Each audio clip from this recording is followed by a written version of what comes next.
Chennai beauty Trisha hit కొట్టి చాలా ఇల్లు అయిపోయింది. 2 ఏళ్ల క్రితం కన్నడలో పవర్ మినహాయిస్తే గత 5-6 ఈమెకు సరైన హిట్ ఒక్కటి కూడా రాలేదు. ఇక కెరీర్ క్లోజింగ్ అనుకునే టైంలో వరుస ఆఫర్లతో స్పీడ్ చూపిస్తూ మళ్ళీ బౌన్స్ బ్యాక్ అయింది త్రిష.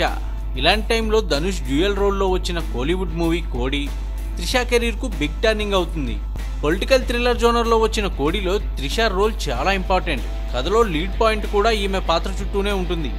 సినిమాకి మంచి కలెక్షన్స్ రావడమే కాదు, త్రిష క్యారెక్టర్ కు కూడా బోల్డ్ అంత పేరు వస్తుంది. ప్రమోషన్స్ లో కూడా చాలా యాక్టివ్ గా పార్టిసిపేట్ చేస్తుంది చెన్నై బ్యూటీ. ఈ ప్రచార సమయంలో చూస్తే అమ్మడి ముఖం 1000 వాట్ల బల్బులా వెలిగిపోతుంది. కోడి తర్వాత కూడా అమ్మడి చేతిలో 1/2 డజన్ సినిమాలు ఉన్నాయి. చతురంగ వెట్టే 2లో అరవింద్ స్వామితోనూ, గర్జనాయి చిత్రంలోనూ, స్వామి 2లో విక్రమ్ కి జోడీగాను, భోగి, మోహినిలతో పాటు మరో చిత్రంలో త్రిష నటిస్తుంది. ఈ 6లో 2-3 హిట్ అయినా సరే త్రిష కెరీర్ మరో 5-6 ఏళ్లు కంటిన్యూ అయిపోవడం ఖాయం.